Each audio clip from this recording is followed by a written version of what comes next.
Happy New Year! Have you made your resolutions for the new year? Well, don't worry. I shan't ask next week if you've managed to stick to them.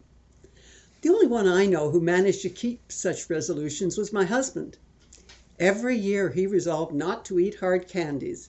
It helped that he didn't like them. I suppose I could resolve not to eat green peas and be equally successful for the rest of my life. Apparently, by the time resolution season returns, only 9% will have successfully survived the year. However, easy goals aside, marking new times with promises to oneself is a neat way to go. I tend to see 3 new starts to each year: the 1st of January, the summer season, and Labor Day, each attracting different resolutions. As we launch into the summer season, it's with promises to relax and read some good books, to spend time in the garden and wage war on weeds and raccoons looking hungrily at the goldfish in the pond. Labor Day is back to school, holidays over, and the commitment to carry out all the chores and tasks and great ideas that came while lounging in the garden. But the 1st of January sends people off to the gym with resolve to lose weight and get in shape, to cut out the drink before dinner or booze altogether. As if January with its cold and dark wasn't bleak enough, we always seem to add deprivation of one's creature comforts to its short days. So I am proposing a new approach to the New Year resolutions. It's be nice to yourself. I know I regularly extol you to do things for others, to think about them and to give to them. Basically, doing unto others as you would have them do unto you. The golden rule certainly is the guiding light for a good life.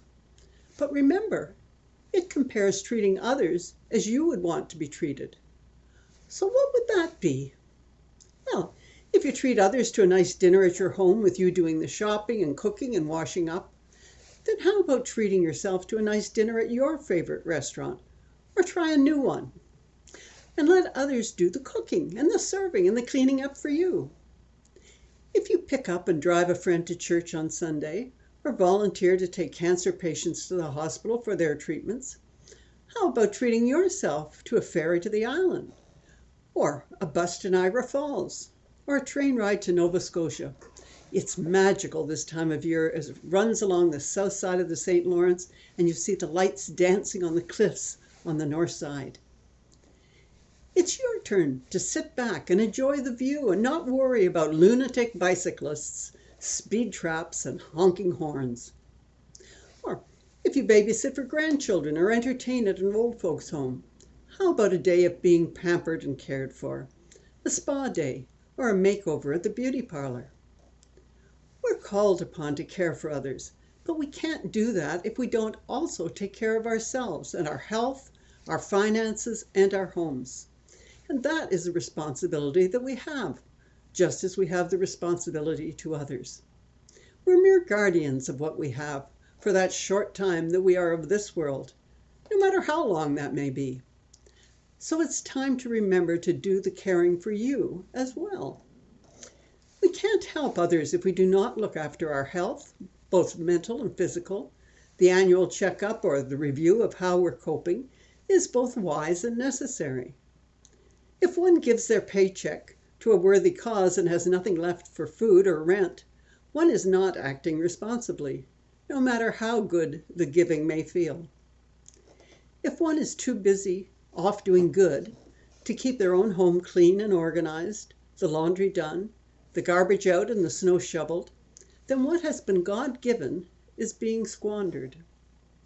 If we are exhausted, we cannot support others, cannot share love with them and delight in the opportunities to love and serve. So my suggestion for a New Year's resolution is to consider what you can do to be nice to you. It's not wrong or selfish or egotistical to want to be the best you can be, and it's not wrong to treat yourself as you treat others. Is there something that wasn't under the Christmas tree that would make your life easier or more enjoyable? Can you afford to buy it? If so, do it. So much time goes into thinking what would appeal to others or cheer them up, and this is your turn. When you visit someone in the hospital or are a dinner guest, how often do you take flowers as a gift or a nice bottle of wine? Well, January is a good time to brighten up your living room with a bouquet or a brightly blooming plant, or gracing your dinner with a glass of wine instead of water. Little treats scattered throughout the year can be real morale boosters, and rewarding yourself for a job well done with an evening with popcorn, a drink, and a great new movie is one way to do it. Making the time for a walk in the ravine with a good friend is both healthy and rewarding, and ensures that you will have fewer regrets when it's no longer possible to do so. Setting time aside for you is needed by everybody. But like anything else, it can be taken to excess, and that you do need to guard against. Looking after you cannot be the excuse not to do your job or help others or avoid unpleasant chores. But caring for you so that you can do the caring and living and loving that others need is the balance you need to find in your life. We talk of people working themselves to death. We have friends whose memories of childhood are virtually parentless. They were so busy outside the home that there was no time for family. We know families where there's no contact once they graduated and left home, too busy in their new lives to keep in touch and visit and be part of the family in which they grew. Balance is what is needed in life, and that is the resolution for this year. First comes the time we give to the love of God. Then comes caring for ourselves so that we can care for others. It's a simple formula. Jesus commanded us to love others as we love ourselves. That means you're commanded to love yourself. If there are things that are keeping you from that, work on it. Figure out what needs to change. Make a plan. Talk to someone. And then fix it. Forgive yourself for the things that are past that you can't change. No amount of self-flagellation will change one iota of days gone by. A plan to make amends or a determination not to make the same mistakes again does work and makes for a healthier you.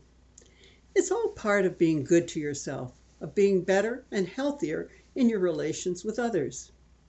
While you're sitting down for your time with God, in prayer, in awareness, in contemplation, in study, but most of all, in love, examine how you can be good to you through His eyes. After all, our God of love wants the best for each of us, and looking after you will be pleasing in His sight. So may it be. Amen. Whatever you decide to do or not do, have a wondrous 2023, and may all your resolutions come to pass. Guaranteed, if like me, you just promise to give up your version of those wretched green peas.